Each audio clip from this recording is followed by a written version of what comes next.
Buenos días a todos. Tengo la suerte de presentar una mesa que, por lo normal, lo ordinario, es precisamente lo extraordinario de esta sesión, porque de lo que trata es de lo que hacemos todos los días. Y efectivamente, con el título de Manejo prehospitalario de la patología tiempo dependiente en la época COVID, lo que hemos querido traer aquí es la importancia de todos estos procesos que por culpa o condicionados por la pandemia, se han visto relegados en nuestra atención. ¿Esto qué ha podido condicionar? Pues que los resultados en salud que se hayan visto afectados. Sabemos globalmente que probablemente hayamos prestado poca atención a estos casos, pero sobre todo sabemos que la población no ha hecho caso a estos casos, es decir, que no han sido observantes de lo que les está pasando, de un infarto, la parada por supuesto sí, porque la parada no tiene opción, pero el ictus o el infarto se han visto disminuidos. Pero nosotros como servicios de emergencia tenemos que seguir pendientes de que esto esté garantizado. De forma que hemos querido traer en esta mesa todas estas información sobre lo que han hecho los servicios de emergencia en estas patologías en tiempos de COVID. Yo no quiero dedicar más tiempo porque si no luego vamos a ir menos a la parte más interesante y es que nos podéis preguntar. Y os presento tres ponencias que tienen esta mesa. Vamos a cambiar el orden. Os lo voy a leer en el orden que vamos a tener por problemas logísticos de una de las presentaciones. Vamos a hablar del manejo de la parada cardíaca por parte del doctor Alfredo Echarri Sucunza. Ahora os lo presento convenientemente. Vamos a hablar del manejo del ictus por parte de la doctora Marta Beatriz Samperiz y su enfermera Josefa Vicente González. Pepi para... No, va a hablar ella en exclusividad por aquello de ceñirse el tiempo. Perdón, eso, efectivamente. Es que me estoy... O sea, se va a hablar del ictus por parte de Marta Beatriz Samperiz Murillo y finalmente, y ahí es donde vienen Mamen y Pepi, del manejo del síndrome coronario agudo con elevación del ST. Es decir, parada, ictus y síndrome coronario agudo sin elevación del ST. Con elevación del ST. Vamos a pasar ya directamente al primer ponente, que nos va a hablar sobre el manejo de la parada cardíaca. Alfredo, si quieres, ven por aquí, ya te presento y te ponen todos los méritos en tu persona. Alfredo Echarri Sucunza es médico de emergencias en Navarra, es doctor en medicina y cirugía, es médico de soporte vital avanzado desde hace 25 años.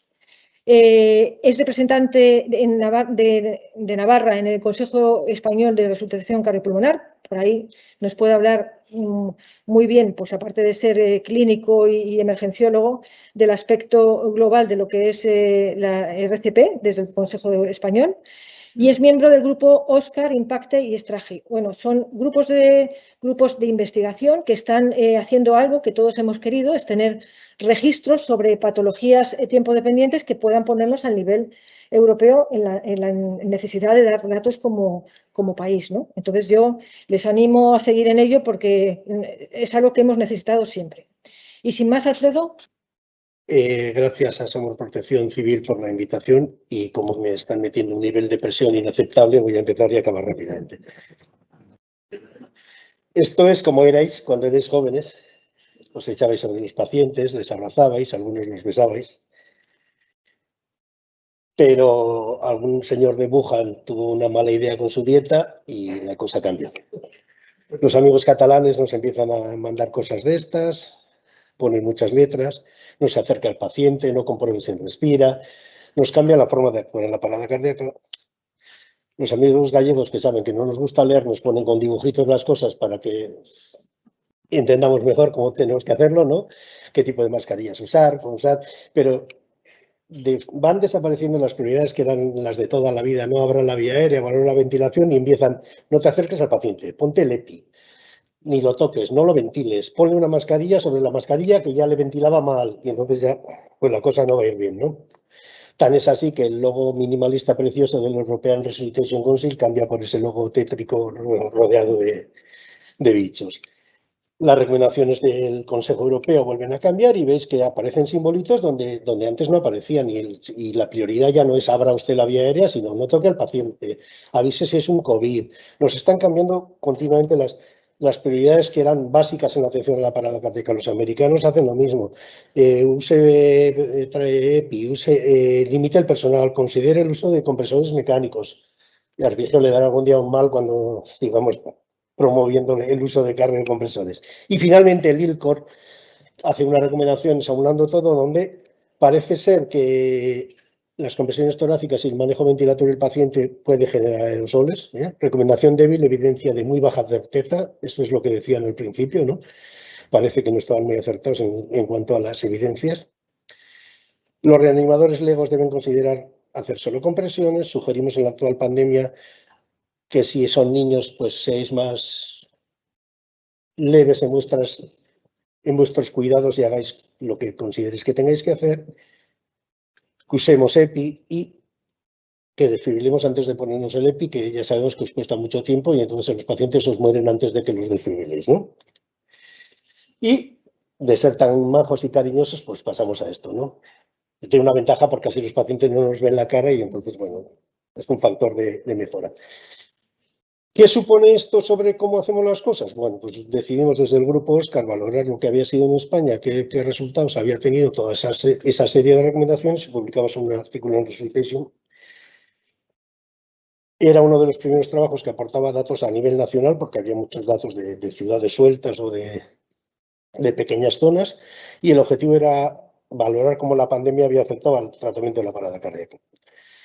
El registro Oscar, somos un grupo que trabajamos en ello desde el año 2012 y no es un registro continuo de parada cardíaca, sino que hacemos cortes. Por desgracia, en este país no todos los servicios pueden hacer un registro continuo de esto, entonces funcionamos a cortes. Entonces la idea fue valorar el periodo de pandemia del 1 de febrero al 30 de abril con dos cortes que teníamos hechos previamente en el año 17 y 18 de las mismas fechas, ¿vale?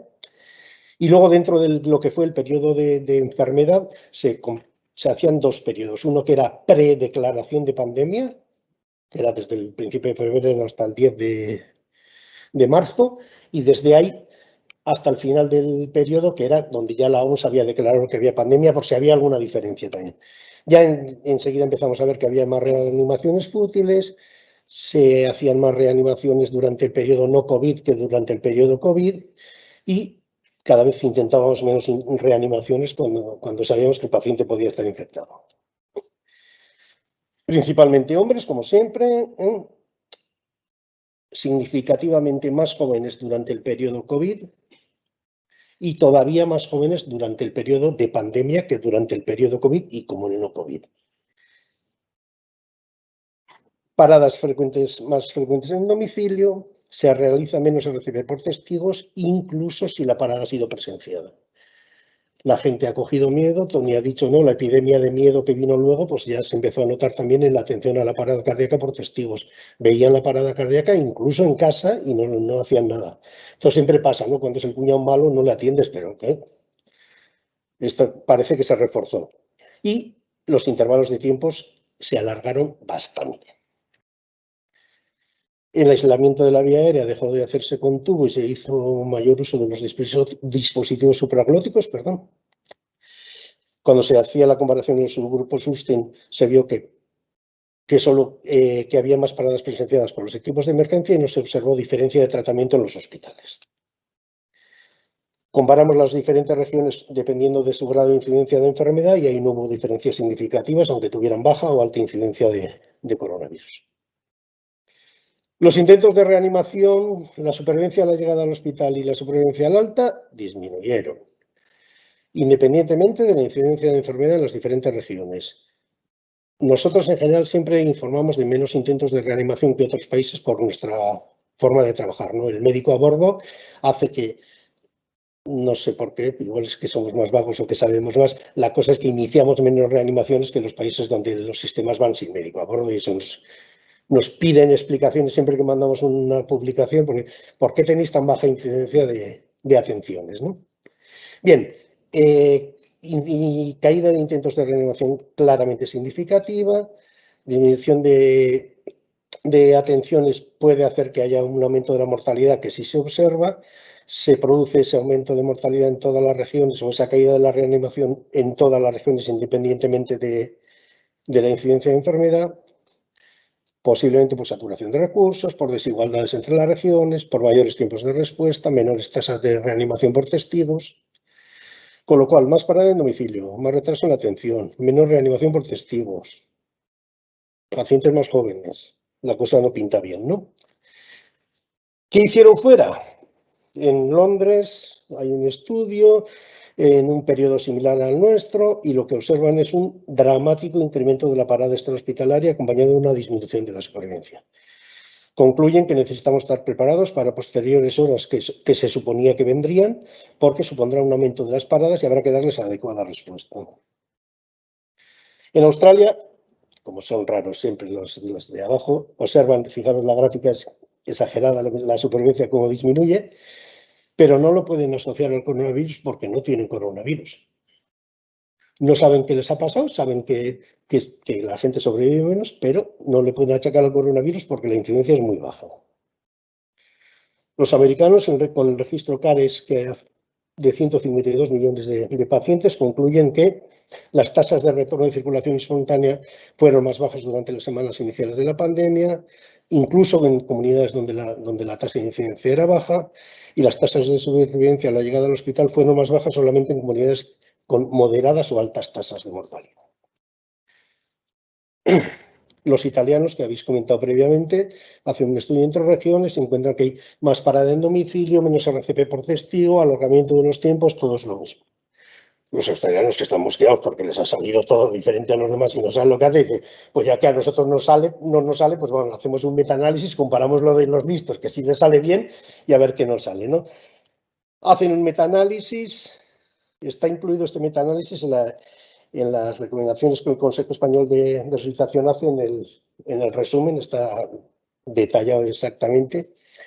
Y lo que se observa es aumento de la incidencia de parada cardíaca, aumento de las causas médicas, disminución de la parada cardíaca traumática. Evidentemente no nos dejamos salir a la calle, no podemos golpearnos con nuestros coches, que es lo que nos gusta.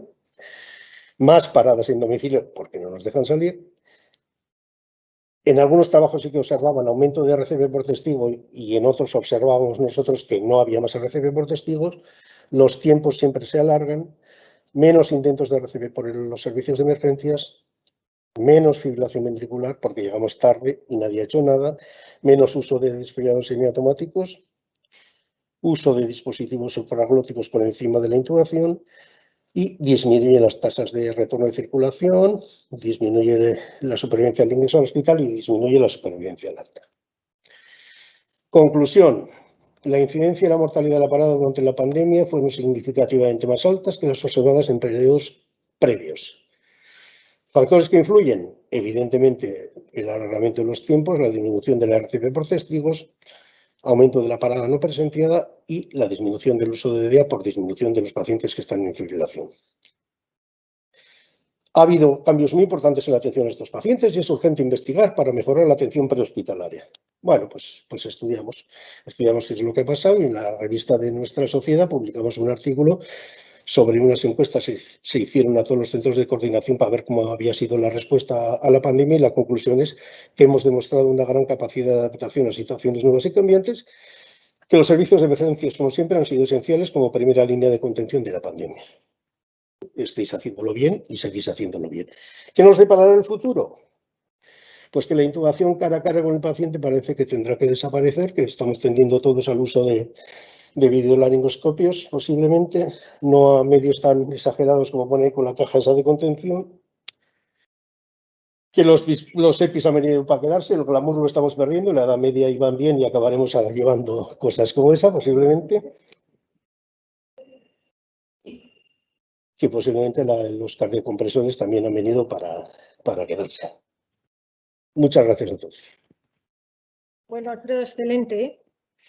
Has tenido una capacidad bueno, no sé si de síntesis, porque creo que has contado. Lo ha hecho excelente. Yo creo que voy a darte un premio. Como decía, a continuación vamos a hablar del ictus, ¿no? En este sentido, os presento el título concreto, es el manejo del ictus, y lo va a presentar Marta Beatriz Samperiz Murillo. Vente por aquí, Marta, para que te vayan poniendo cara. Ella es del 061 de Aragón, es médico regulador del Centro de Comunicaciones, de la Central de Comunicaciones. Es licenciada en Medicina y Cirugía, especialista en Medicina de Familia y Comunitaria, emergencióloga. Es, como os decía, médico regulador de este centro. Es miembro del Plan de Atención al Ictus en Aragón, de ahí el por qué pueda estar hablando de esto, porque es una experta en este sentido. Ha sido coordinadora de este grupo de trabajo. Está formando también parte de otros grupos en Historia Clínica del 061 y en un grupo focal del 061, también me supongo que relacionado con estos temas. Ella ha participado en la estrategia en el ictus en el Sistema Nacional de Salud en Aragón y bueno, pues yo creo que con todo este bagaje nos puede hablar perfectamente de lo que es el ictus antes y lo que es el ictus en la situación del COVID. Adelante, Beatriz. Bueno, buenos días a todos. Muchas gracias por invitarnos a 061 Aragón. Y nos toca hablar un poco del ictus. Yo también, pues como Galicia, nuestra comunidad es más pequeña de todo lo que hemos escuchado hasta ahora. Tenemos una población de 1.300.000 habitantes, de los cuales se concentran todos en Zaragoza. Nuestra comunidad se divide en 3 provincias, Zaragoza, Huesca y Teruel. Tenemos, pues la mayoría de la población está en Zaragoza. Y en Huesca y en Teruel tenemos menos población, es una población muy rural, con lo cual está muy dispersa y las distancias son muy largas, con lo cual nuestros tiempos se alargan. Los tiempos nosotros los medimos en común, o sea, no dividimos por provincias, sino por comunidad. Entonces, este es nuestro mapa sanitario. En Aragón tenemos 7 sectores, que son 7 que cada uno corresponde a un hospital y se unen en 5 áreas de salud, ¿vale? Nuestros recursos como 061 están distribuidos por toda la comunidad. Nosotros tenemos a una mínima de entre 15 y 20 minutos, hay un recurso cerca de cada área de salud, ¿vale? Lo tenemos distribuido y la verdad es que en un principio está bastante bien. Entonces, nosotros hasta ahora, pues estábamos desde que empezó la Estrategia Nacional en 2009, hicimos el Plan de Atención al Ictus en Aragón, en el cual participábamos nosotros. Esto fue una gestión que se hizo por procesos. Nosotros ya teníamos en 061 todo por procesos y nuestra instrucción técnica formó parte ya del primer plan, que luego ya empezó en el 9, se revisó ya en el 2019 y ahora estaba pendiente hasta el 2022. Entonces, hasta ahora lo que hacíamos, pues nosotros estamos todavía en las 16 horas, activábamos, pues en todos los hospitales de Aragón que disponen de TAC y tienen angioTAC. Entonces, solo hay neurología en Zaragoza, en los 2 hospitales, en el Universitario, el Clínico y en el Servet, y entonces todos lo activaban a través de Telectus. Se trasladaba al hospital más cercano, según los criterios de activación que aquí tenemos, se hacía el escáner y se hacía Telectus y ya se decidía sí o no. Pero, ¿qué ocurrió? Pues que nos vino la pandemia, se nos triplicaron las llamadas y de repente parecía que no había ni infartos ni ictus. Entonces dijimos, aquí esto, ¿qué está pasando? ¿No? La verdad es que tenemos una muy buena colaboración con neurología, entonces pues nos pusimos en contacto y decidimos que esto había que cambiarlo y que qué íbamos a hacer. Entonces planteamos cambiar la forma de activación y empezamos a hacer una llamada 3 con el neurovascular. ¿Por qué? Porque lo que buscábamos era que todos los pacientes a los que íbamos a hacer trombectomía, evitar pasarlos de un hospital a otro, primero porque los recursos eran los que eran, a pesar de que se duplicaron y que colaboraron con nosotros, pues tanto el Ejército, Cruz Roja, Día, pero no teníamos recursos. Entonces, si ya el paciente tenía un recurso, teníamos que llevarlo al hospital donde se le fuera a hacer, porque si lo dejábamos en otro hospital, el tiempo desde luego se iba a alargar. Con lo cual establecimos la llamada 3. Entonces, la llamada 3 era desde el centro coordinador, poníamos en contacto a nuestra unidad asistencial que estaba en el domicilio y el neurovascular de guardia, ¿vale? Entonces, se hacía una llamada, según los síntomas del paciente, pues se trasladaba a un hospital o a otro. ¿Qué ocurre? Que no siempre iba a un soporte vital avanzado, ¿no? Nosotros, ahora veremos, la mitad de los ictus los trasladamos en un básico. Entonces, claro, el soporte vital avanzado no tenía ningún problema porque nosotros el código infarto también lo activábamos así. Pero aquí fue la novedad. La novedad fue también para los neurólogos que se dieron cuenta de lo que de lo que era hablar con el domicilio, que no estaba el paciente en el hospital limpio en la camilla. Primaria también se sorprendió porque, claro, no nos dio tiempo a formar porque era imposible. Y ni se podían hacer cursos de formación ni nada. Entonces, pues también de repente se vieron que les estábamos pasando con el neurovascular de guardia, que les iba a hacer unas preguntas y estaban todos alucinados. Y luego en el soporte básico, pues también nos pasó como a todos, que se contrató gente que acababa de terminar. Entonces tampoco ni siquiera estaban formados. Sí que es cierto que, bueno, que esta gente era gente joven, que nos ha dado también un poco de vida a todos porque tenían muchas ganas de trabajar y enseguida se actualizaron y, bueno, nosotros nos reinventamos en la formación, que ahora os contaremos.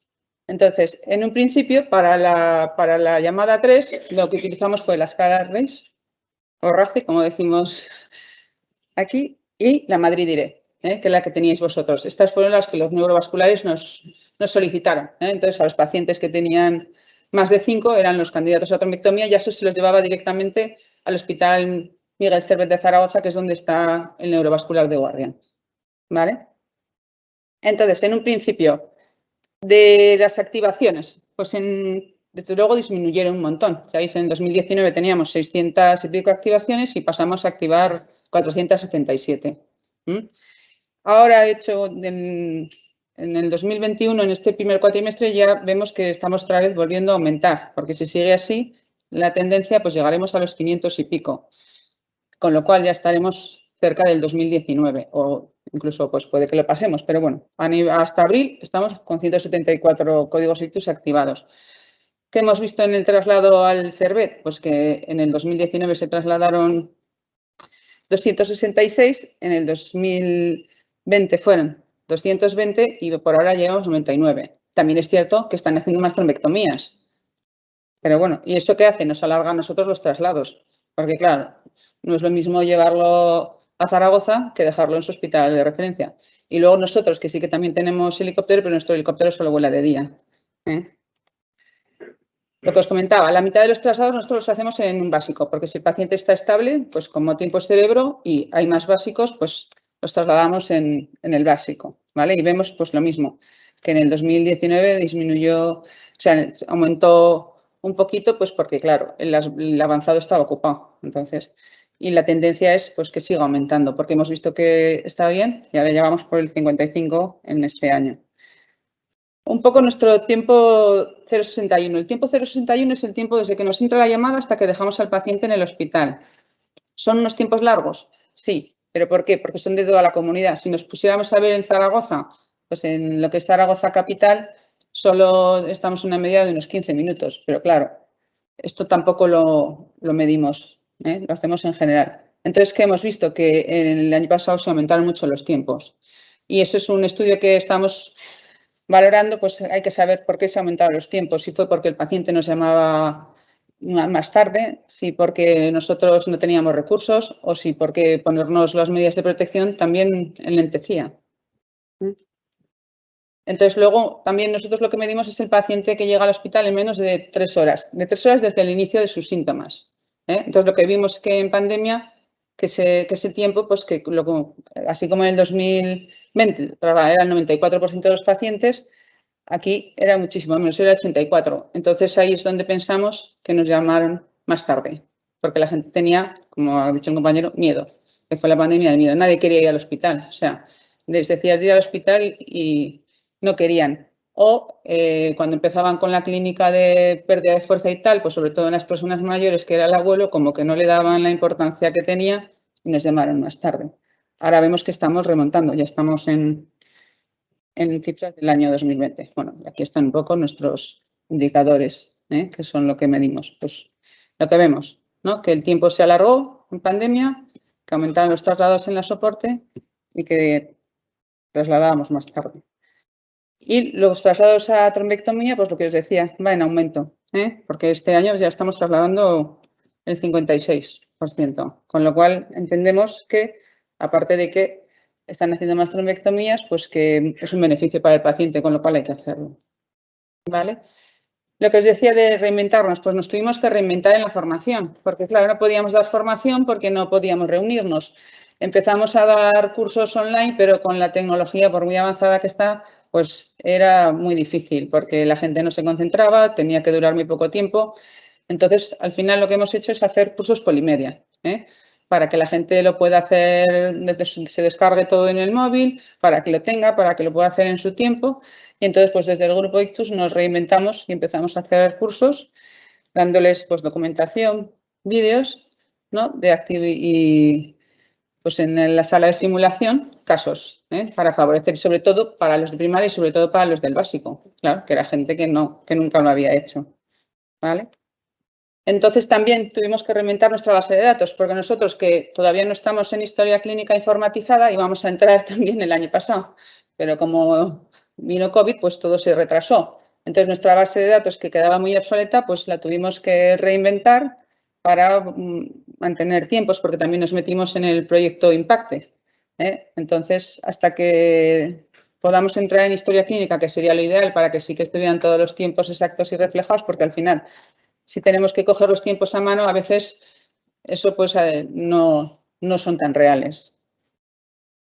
También hicimos la atención al ictus pediátrico, que la habíamos comenzado a final del 2019, que teníamos que presentarla, y al final conseguimos terminarla en junio del 2020 y la presentación fue pues también vía online. Tampoco hemos podido darle la importancia que tenía.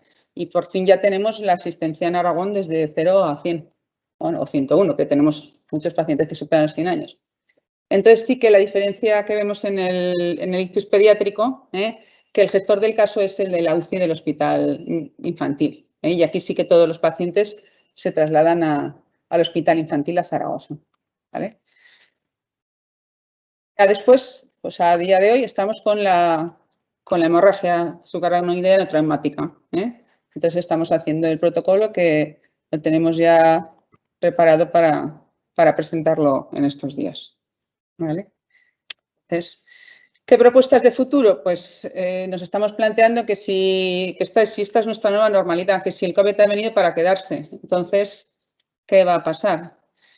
¿Qué pasará? Porque si es una enfermedad trombogénica, si va a aumentar los ictus. Pues a día de hoy, si estamos viendo que hemos activado 177, pues es que posiblemente a final de año nos demos cuenta que serán más. Y luego, pues cómo modifica el tiempo de activación. Pues por si es por los recursos, si es el miedo o si es por el tiempo que tardamos en ponernos los EPIs. ¿Y qué va a pasar con la vacuna también? Porque ahora estamos empezando a vacunar y sí que estamos viendo casos que en principio nos parecen aislados, pero a lo mejor luego nos damos cuenta de que sí que estamos teniendo ictus por las vacunas. Eso era un poco lo que os quería contar. Bueno, y muchas gracias a todos. Claramente, Alfredo, creo que te han quitado la posibilidad de ganarte el premio porque también ha sido, Marta, se ha ceñido concretamente al tiempo que le habíamos reducido. A ver, a continuación,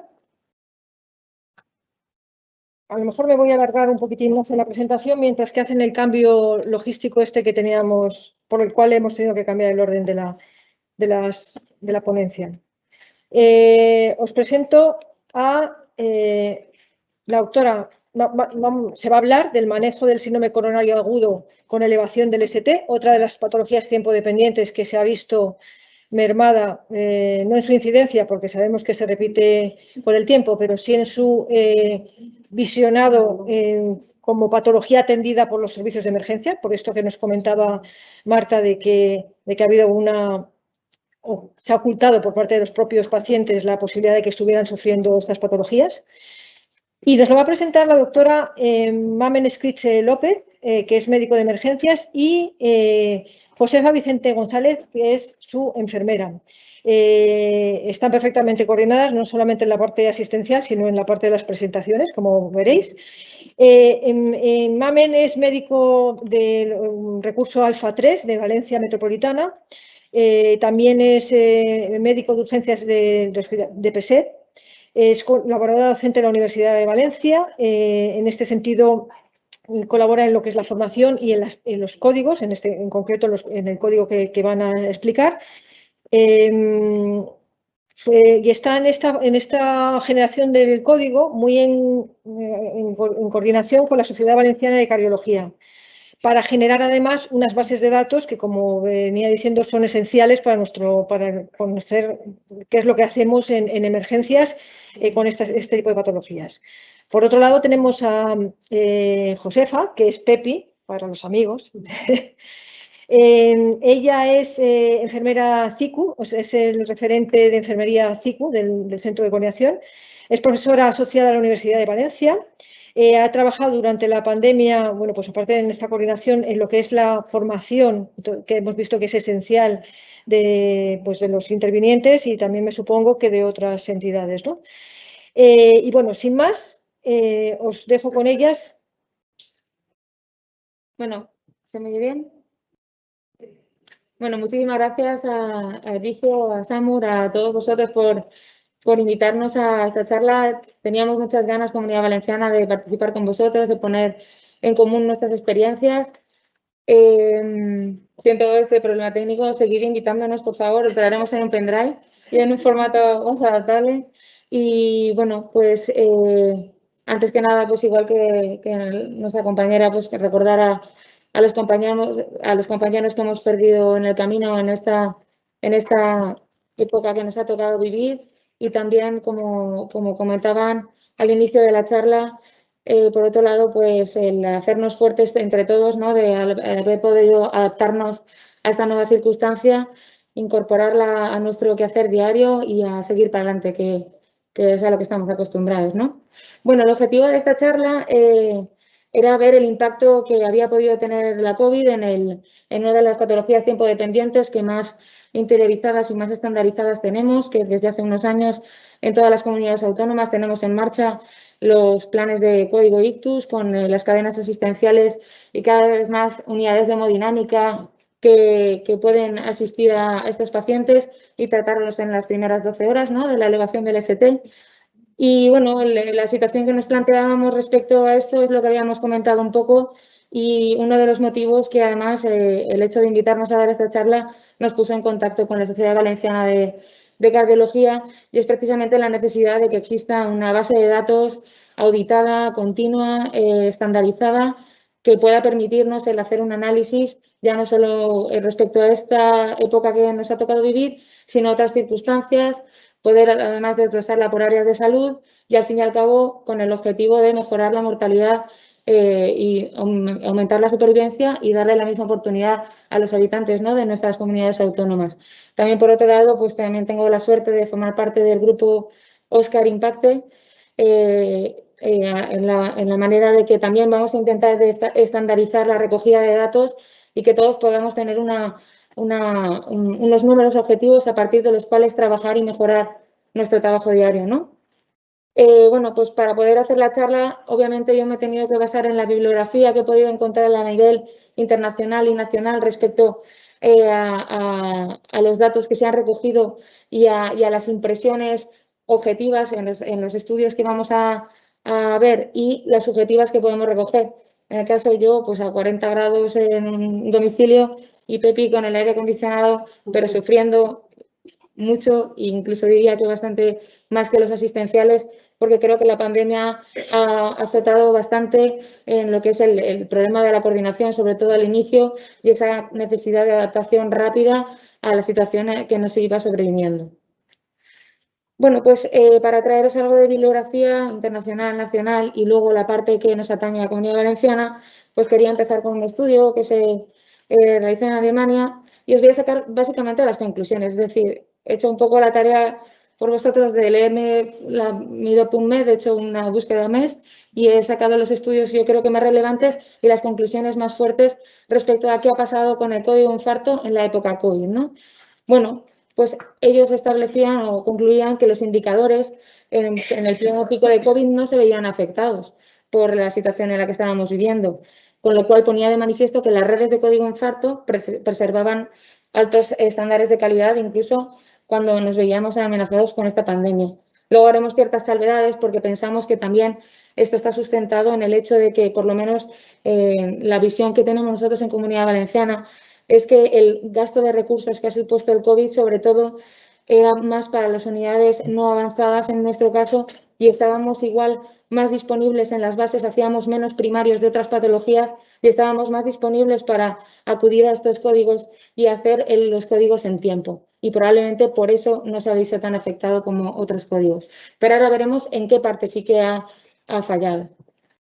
En Portugal hicieron también un estudio en la misma época, a partir del primer caso de COVID hasta el fin de la emergencia en marzo-abril de 2020, y efectivamente, ¿qué vieron?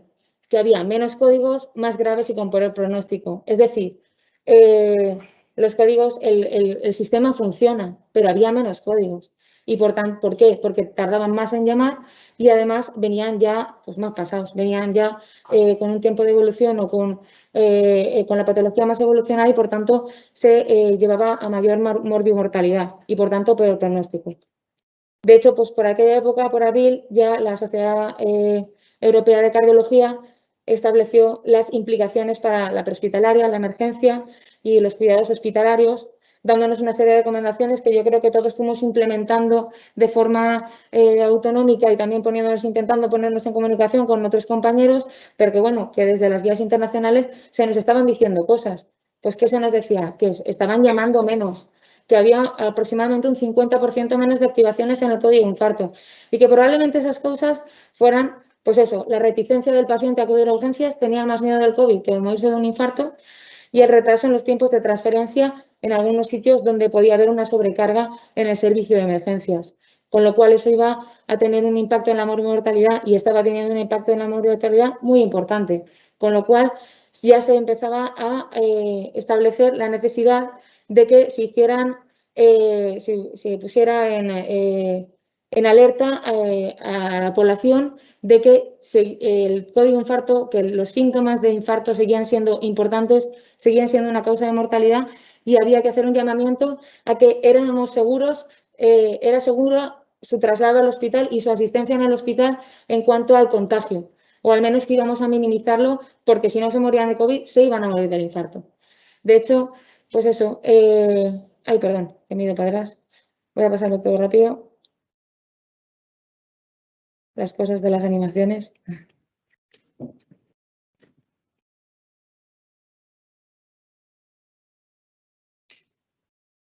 Venga, pues eso, de hecho, esa llamada a la población de, oye, que tenéis que seguir llamando si tenéis síntomas de infarto, aunque exista confinamiento. Bueno, pues en Lombardía, que efectivamente era la región que primeramente fue la más impactada, pues mandaron una carta al editor y dijeron, oye, pues mirad, desde que hemos hecho la campaña pública de acudid y llamadnos cuando tengáis síntomas de infarto, ya en abril volvíamos a los tiempos de alerta desde la llamada hasta la activación del sistema de emergencias gracias a este tipo de campañas.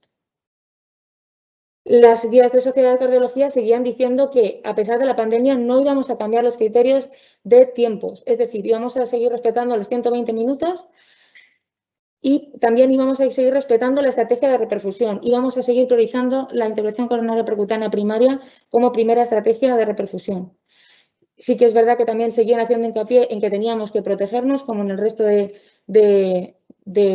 códigos y de patologías que íbamos a tratar, que deberíamos pues eso, clasificar también a estos pacientes que si ya tenían un infarto encima, intentar no añadirles el contagio y por tanto sectorizarlos o ubicarlos en zonas no COVID o COVID en función del resultado de la PCR o del TAC y hacerlo lo antes posible. De hecho, pues habían distintos protocolos, supongo que cada uno en vuestra área tendríais unos protocolos de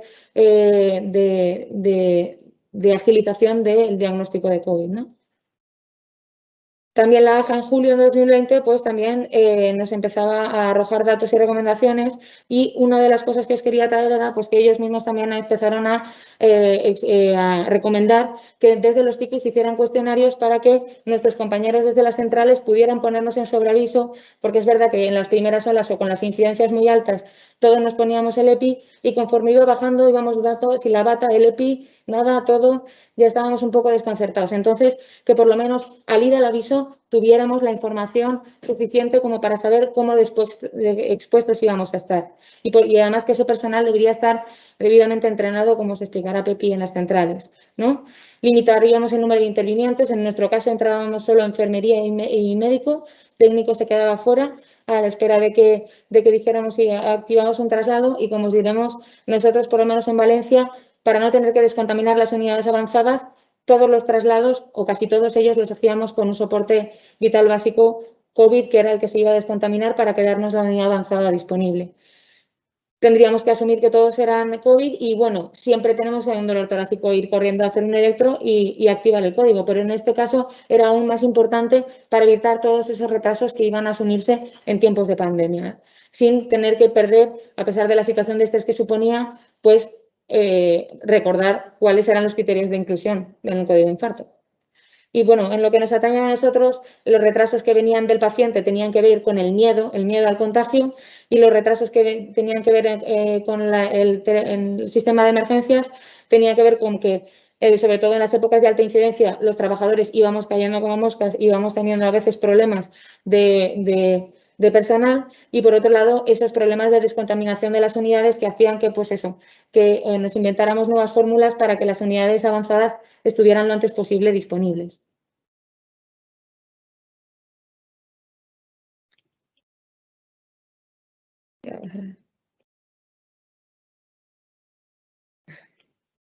Bueno, y a nivel nacional, bueno, pues hizo un estudio con 17 comunidades autónomas, 81 centros públicos, y se compararon los tiempos antes del inicio de la pandemia, de 24 de febrero al 1 de marzo, y durante la pandemia, del 16 de marzo al 22 de marzo. Y prácticamente las conclusiones pues, fueron similares a las que hemos visto en resultados internacionales, es decir, una reducción importante de la actividad asistencial, desglosado por comunidades autónomas, pero con un global, pues como veréis aquí, de un 40% menos de activaciones de ICP primaria. Y por otro lado, pues eso, la gran disminución de pacientes que iba a conllevar un incremento en la morbimortalidad. Generalmente, pues esos pacientes que llegábamos y ya estaban parados en el domicilio, no todos eran COVID que se habían parado. Eran muchos de ellos códigos de infarto que no nos habían llamado, habían hecho una complicación eléctrica y se habían quedado en su casa. Y, por tanto, también de nuevo se instaba a las sociedades científicas y a la comunidad científica, bueno, a los medios de comunicación, que no sé hasta qué punto fuimos suficientemente incidentes a la hora de alertar a la población y de darle seguridad de que primaba más, en el caso del código infarto, su dolor torácico frente al riesgo de COVID. Bueno, respecto a las características epidemiológicas, las características clínicas de los pacientes no eran diferentes entre los grupos, excepto que la enfermedad coronaria previa era más prevalente en los enfermos COVID, y que el modo de presentación difirió. Y esto fue algo positivo, porque es verdad que cuando se analizan todos los tiempos de código de infarto, los mejores tiempos son los que el paciente alerta desde el domicilio, va al SEM y lo lleva a hemodinámica. Esos son los tiempos que van a mejorar y optimizar el código de infarto. Y en ese caso es posible que alertaban menos, pero hemos llegado antes y han llegado antes a hemodinámica. Y bueno, y esto es lo que refrenda esta gráfica de tiempos, que os voy a resumir en estos 3 puntos, que son que empeoraba el tiempo desde el inicio de los síntomas hasta la alerta, empeoraba el tiempo desde el inicio de los síntomas hasta la aguja, pero no había diferencias entre el tiempo del primer contacto médico y la reperfusión.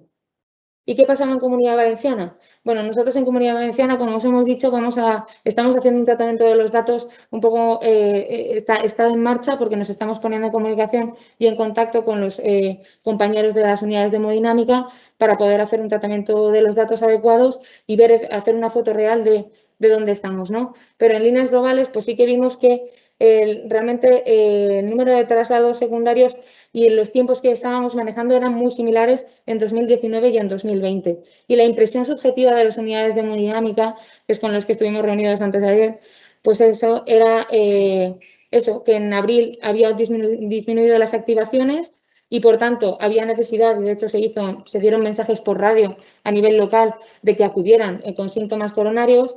Nuestra peor ola en la Comunidad Valenciana, sabéis que en nuestro caso no fue la primera, sino la tercera, y en esa época ya no habían disminuido los códigos, sino que habían aumentado, por el hecho de que ya sí que la población tenía cierta confianza en que más confianza en que íbamos a protegerlos del contagio, y por otro lado, en esos meses en que el paciente había estado en casa y se habían descontrolado los factores de riesgo cardiovascular, pues habían aumentado los casos de código de infarto.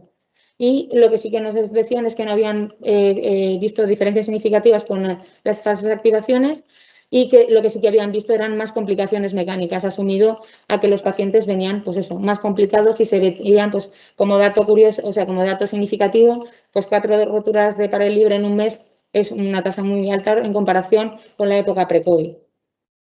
Y bueno, pues eso, el desglose en Comunidad Valenciana, pues participaron todos estos que son nuestros hospitales. Tenemos 8 hospitales en hemodinámica 24 horas y pues eso, la variación de la actividad asistencial global fue en torno a un 50%. Conclusiones. Se redujo significativamente el número de pacientes tratados en comparación con 2019, aumentaron los tiempos desde el inicio de los síntomas hasta la reperfusión, sobre todo por el retraso en la alerta, se dobló la mortalidad hospitalaria, no se detectaron cambios en la estrategia de reperfusión, siguió prevaleciendo la ICP. Y a pesar de la gravedad, que era necesario educar a la población en la importancia de la gravedad de los síntomas del código infarto respecto a la COVID, y que a pesar de la gravedad de la situación, el código infarto es un código sólido y funciona. Y bueno, y ahora Pepi os va a hablar de las particularidades y de las sensaciones que tuvimos en el centro de coordinación.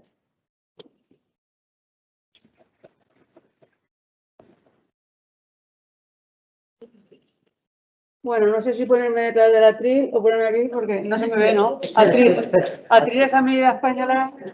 Ah, tengo un escalón. Me muero. Fenomenal. Bueno, soy Pepi Vicente, amante de la patología tiempo dependiente, así que es un placer que me invitéis a estar aquí con vosotros. Como ha comentado Mamen, infartos y códigos han habido. La gente tenía su dolorcito en el pecho, pero también tenían a ferreras y a piqueras todo el día en la tele.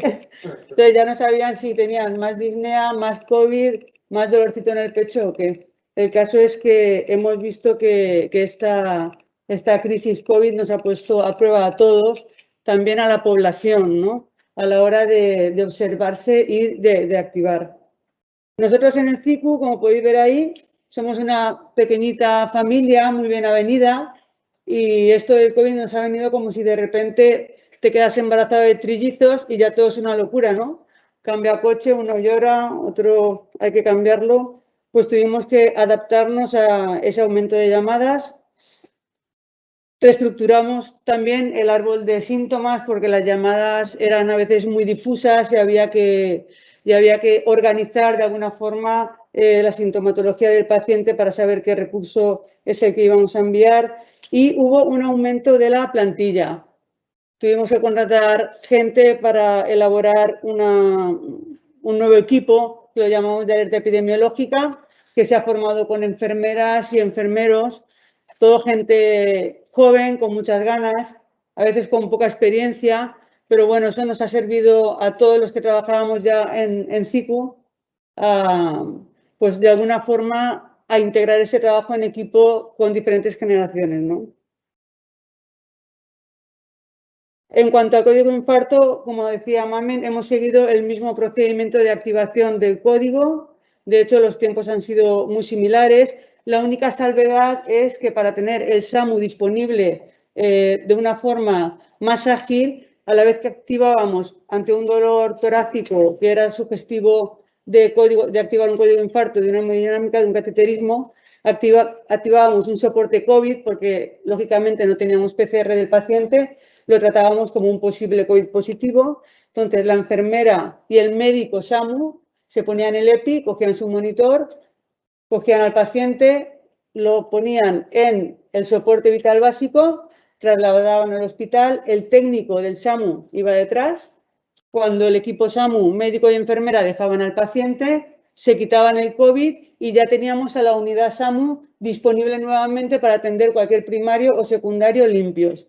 El soporte lo llevábamos a desinfectar. ¿Qué dificultad ha sido la que hemos tenido? Esto es fenomenal, lo de estar aquí arriba, me lo voy a llevar. Voy a poner ruedecilla, me lo voy a llevar luego al café. ¿Qué dificultad es la que hemos tenido en cuanto al tiempo? Pues en la devolución, no tanto en la atención de los tiempos del código, que por eso comentaba Mamen que los tiempos han sido buenos, sino que cuando llegaba el paciente se revascularizaba o no, se le hacía el CATE, diagnóstico, angioplastia, lo que sea, hasta que no teníamos PCR del paciente, la PCR que se había tomado en el hospital de origen o en el hospital a la llegada, si venía del domicilio, no podíamos derivar al paciente a su hospital de referencia o, si no habían camas, al hospital donde se le asignase una cama, porque no sabíamos si iba a ir a una UCI limpia o a una UCI sucia. Eso a veces eran horas de espera del paciente en un servicio de urgencias en un área sucia, porque no podías poner a un paciente que no sabía si era positivo o negativo en el área limpia. Eso generaba muchas tensiones y desde el CICU mucha tensión a la hora de hablar con el médico de urgencias, con el hemodinamista, con el intensivista. Ante eso, pusimos en marcha un programa, el programa Alumbra, que nos permitía tener una gestión desde enfermería de CICU interhospitalaria de todas las camas con las ampliaciones, que fueron muchísimas las ampliaciones. Cogíamos este trocito de aquí, poníamos un respirador de una enfermera y ya teníamos ahí una camita más de UCI, ¿no? Entonces hubo una ampliación en casi todos los hospitales públicos y este sistema nos permitió mucha más agilidad a la hora de derivar a los pacientes, porque de un vistazo veías por proximidad dónde podías hacer la devolución de un paciente que había sido, que le habíamos hecho un cateterismo. También se pusieron a disposición de CICU los hospitales privados con UCIs limpias para pacientes quirúrgicos o pacientes con un código de infarto que la PCR había sido una PCR negativa. Como en toda crisis, bueno, como en toda pareja que se precie, que empieza la relación con amor y con ilusión, hasta que no llega a la primera pelea de verdad, no ves cuáles son tus fortalezas y cuáles son tus debilidades. En este caso, esta pandemia nos ha sacudido a todos y a todas de una forma brutal y ha puesto de manifiesto en lo que somos muy buenos, como decía Mamen. Tenemos un procedimiento muy bueno en cuanto al código de infarto, que a pesar de todo este momento de crisis ha funcionado, pero también han aflorado algunas de nuestras flaquezas. Es un momento de hacer un análisis de cada uno y de plantear nuevos retos. A la hora de plantear nuevos retos y de cambiar, siempre pensamos en que cambiamos como grupo, ¿no? Como nación, como sociedades científicas, a lo grande. Pero todo cambio colectivo implica un cambio individual. Así que cuando ahora vamos a cerrar esta intervención hablando de ese cambio, y el cambio colectivo no puede existir sin un cambio individual. Así que os devuelvo la pelota y ahora me gustaría que cada uno de vosotros y vosotras que habéis venido de oyentes y los que estáis en casa, pasáis a estar aquí y ahora me gustaría que dijeseis vosotros y vosotras vuestra experiencia, ¿no? Es que yo puedo aportar muy poco porque yo trabajo aquí o porque esto no depende de mí. Yo realmente todo cambio colectivo es un cambio individual y es responsabilidad de todas y de todos, y esto pone de manifiesto que desde el ciudadano, el vecino, el cuñado, la portera y mucho más los sanitarios, cada uno de nosotros en nuestro servicio tenemos una responsabilidad que es un privilegio, que es el de ser una semilla de cambio para el avance en nuestro mundo, ¿no? Y bueno, un placer. Quería resaltar cosas muy globales. Creo que estamos todos de acuerdo en que nos han ganado el paso la información, es decir, la falta de información. La ciudadanía demandaba información, nosotros estamos buscando la información técnica, científica, pero la ciudadanía necesitaba contestación a todo lo que venía y eso es algo que tenemos que trabajar de futuro todos, porque tenemos que estar antes para dar soluciones a esos problemas que han generado que las patologías tiempo dependientes hayan sido el patito feo de toda, bueno, el patito feo ha sido todo, pero de esta situación.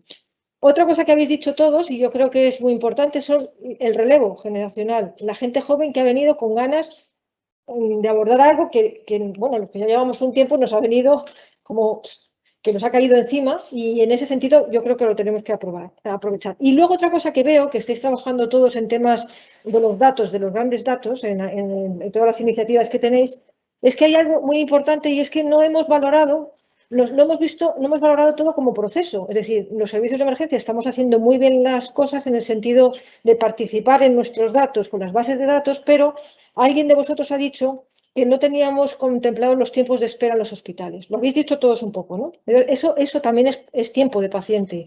Y los hospitales muchas veces no lo entienden, que ese continuo es el que vale, ¿no? Entonces, creo que esas 3 cosas yo las dejaría desde el punto del moderador como referencia. Y ya sin más, ¿alguien de la sala quiere decir algo?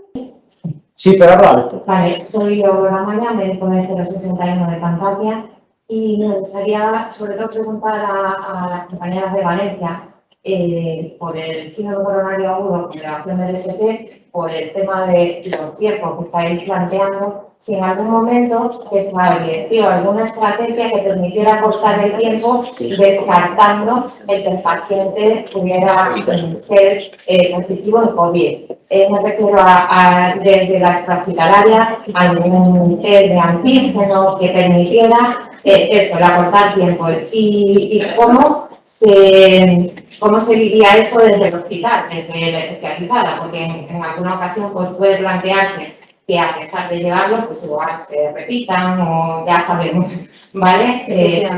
Y muchas gracias. Bueno, pues muchas gracias por tu pregunta. Pues efectivamente, en cuanto pudimos, se pusieron a disposición de las unidades asistenciales test de antígeno, sobre todo efectivamente para los códigos tiempo dependientes y para los códigos infarto, poder realizar un test de antígeno rápido que tardaba muy poquito y lo hacíamos de camino, no demorábamos asistencia, lo hacíamos en marcha para poder llegar al hospital y al menos tener un test de antígeno. No obstante, como sabéis, pues ese test no era lo suficientemente fiable como para proteger al laboratorio de hemodinámica y descartar en ningún caso que pudiera ser un positivo. Entonces, en cierta manera, pues teníamos esa sensación de sí, estar haciendo cosas e intentar cada vez, ¿no? Yo creo que todos teníamos como la ansiedad de cribar cuanto antes a los pacientes para cuanto antes pues acercarnos más a ellos, ¿no? Pero verdaderamente no teníamos las herramientas rápidas para hacerlo, salvo una PCR previa, vamos, en las últimas 24 o 48 horas que nos asegurara que el paciente era negativo. Entonces, pues sí, tuvimos los test de antígeno. No obstante, como ha comentado Pepi, no cambiaron los tiempos porque ninguna hemodinámica rechazó o demoró ningún traslado, ni siquiera desde los hospitales sin hemodinámica ni desde los domicilios, en la activación de los códigos. Ellos ya estaban preparados con los EPIs, estaban esperando al paciente y lo que sí que se demoraba, como decía Pepi, era después en la devolución, que ahí sí que se podía estancar un poco más el paciente. Pero de inicio, pues eso, con el test de antígeno sí que es verdad que lo tomaban como un dato más que ya por lo menos les daba cierta tranquilidad. No obstante, los equipos de protección individual seguían siendo los mismos. Gracias. Yo, cuando me refería antes a los tiempos, quiero decir que los hospitales tienen que saber que esto es o sea, que si se demora una ambulancia para su operatividad, en el fondo la estamos demorando para atención a un paciente. No es que el paciente tenga menos posibilidades, sino que al que no se le da, porque estamos, a eso me refería, que tienen que verlo como un conjunto. Preguntas de la audiencia virtual. Durante las durante las olas de COVID, ¿habéis tenido cada uno de los servicios protocolos concretos para enfrentaros a la RCP? O sea, ¿los habéis podido aplicar? Sé que a la vista de, bueno, pues de lo que nos has comentado, Alfredo, pues ha habido muchas novedades desde las grandes escuelas de conocimiento, pero ¿habéis sido capaces de implementarlo eso en la medida que iba surgiendo la necesidad? ¿Habéis tenido un procedimiento operativo específico para la reanimación cardiopulmonar en la época COVID? Eso es lo que pregunto. Salga usted, Alfredo. Gracias por eso, señor. Sí, hemos cogido los protocolos que iniciaron el Consejo Catalán de Resucitación, con el de los gallegos, todos hemos hecho un cortapega de todo y yo creo que al final todos hemos hecho más o menos lo mismo. El problema es que nos ha condicionado todos los EPIs, ¿no? Y entonces la duda era, te vestías el EPI, ibas y salías al aviso corriendo, o ibas al aviso y veías, y eso no estaba, era persona dependiente, ¿no? Por nosotros por lo menos no lo teníamos establecido como tal, y entonces yo creo que eso sí que afecta bastante a la atención, porque he puesto a propósito lo de llegar al domicilio, desfibrilar y luego si eso ya vas pensando, y eso yo no creo que ha sido generalizado y creo que era una buena forma de actuar, ¿no? Había mucha gente que por miedo se vestía en la base y salías ya vestido. vosotros os vestiréis rápido, pero a mí, por ejemplo, con mi edad ya me cuesta un ratito ponerme el mono chino ese de plástico de alta calidad. Entonces, perdías mucho tiempo. Creo que todos perdíamos mucho tiempo en ello, ¿no? Entonces, esa manera de actuar de llega al domicilio, ves lo que hay, describirla si es necesario, que tampoco hace falta tocar mucho al paciente y luego ya te vas vistiendo, creo que no se ha generalizado. Yo por lo menos seguro que no lo hacíamos. No sé si vosotros podéis contar vuestra experiencia. Mi experiencia individual, pues eso, sí que intentábamos vestirnos desde el domicilio. Perdón, espera, aquí. Nada, súper breve, pero bueno, a colación de lo que has dicho precisamente, Alfredo, pues la premisa era vestirte antes de salir, pero bueno, se nos dio una circunstancia, estábamos en aviso, activamos un soporte para el traslado y nos entró un primario de una parada, nos tuvimos que ir del domicilio corriendo y tuvimos, yo creo que el error de no vestirnos antes de llegar al domicilio, porque era una parada y nos vestimos en el portal. Quiero decir, que la familia esté agobiada esperando a que llegues y te vistas en el portal, no lo entendían. Entonces, desde ese día decidimos que si íbamos a una parada, aunque fuera en la rotonda de antes, nos parábamos y nos vestíamos. Porque el que la familia ya escuche la sirena y nos vea hace que ese tiempo de demora, que en ese momento la familia no lo podía entender. Entonces, el vestirnos tenía que ser algo precoz, algo previo o disimulado, para que el paciente no percibiera demora.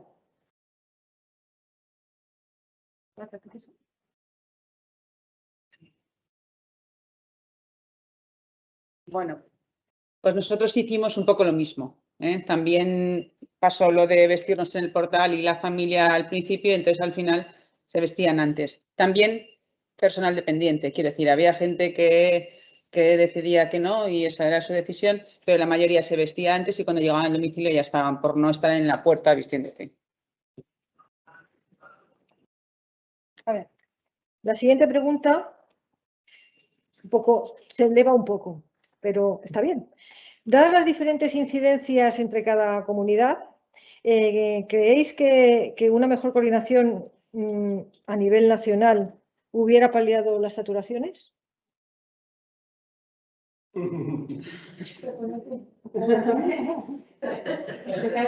Estamos en confianza, aquí no nos escuchan. Cuidado con Alfredo. No. No, porque no hubiéramos sido capaces de elegir una persona que nos representara a todos. Con lo cual, a cualquiera de nosotros le hubiera parecido mal el que ponen los madrileños, los catalanes. Siempre hay un navarro dispuesto para todo y entonces ese hubiera sido una persona de contexto que posiblemente hubiera estado bien, pero seguro que no, porque no somos capaces de ponernos de acuerdo en las cosas. Realmente sí es bueno que todos hagamos lo mismo, pero yo creo de verdad no somos capaces de ponernos de acuerdo. Nosotros llevamos solo 10 años decidiendo lo que es un caso de parada cardíaca, con lo cual, difícil consenso. En el chat de Oscar nos íbamos preguntando. Me dice Mamen que diga que en el chat de Oscar, del WhatsApp tiene alguna ventaja, sí que nos íbamos preguntando cosas y hacemos una cierta coordinación entre nosotros, que yo creo que vino bien, fue una historia interesante. Perdón. Me carga una conexión.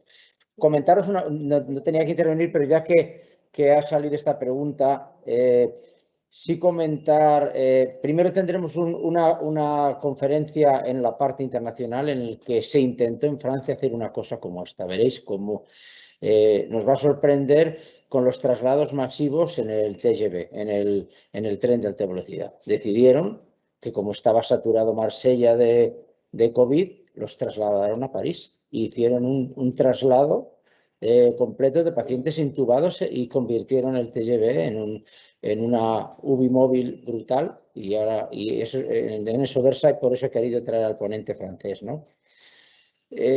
Bueno, ese es un ejemplo de que se podía haber hecho de otra manera. Yo también, pero opino también como Alfredo, ¿no? Es bastante complicado, pero desgraciadamente en la primera ola había comunidades absolutamente saturadas y había otras comunidades, bueno, no que estaban ahí bailando, pero que tenían cierta relajación a la hora de la ocupación de las UBIs y de los hospitales. No se fomentaron, que yo conozca, los traslados interhospitalarios entre comunidades, ¿no? por lo menos para los pacientes más críticos, que son los que más te molestaban, ¿no? Yo creo que, bueno, esa experiencia de Francia, que ya os avanzo, que yo creo que va a ser muy interesante de ver, podría hacernos pensar que a lo mejor aquí podríamos haber hecho cosas así de la misma forma, pero opino como Alfredo, es casi imposible. ¿No tenemos más preguntas ahí? ¿Mire? No, de momento. Bueno, nos quedan 5 minutos, hemos cumplido perfectamente, chicos, fenomenal, habéis estado. Y yo lo único que quería dejar aquí un poco en reflexión es, pues eso, que nosotros somos servicios de emergencia, que tenemos que estar siempre preparados para las patologías que tenemos habitualmente, que tenemos que tomar más responsabilidad a la hora de ser los interlocutores con la sociedad, porque la información venida de un servicio de emergencia se ve como algo mucho más cercano. Si estamos dando información continuamente diciendo con estos síntomas acuda a urgencias, con estos síntomas llamas al 112, cuando hay esos momentos que hemos vivido de COVID, tendríamos que haber estado ahí. Efectivamente estábamos en otras cosas, estábamos intentando aclararnos qué hacer con nosotros mismos, o sea, pero tenemos que estar pendientes para el futuro de este tipo de situaciones. Y yo creo que con esto, nada más.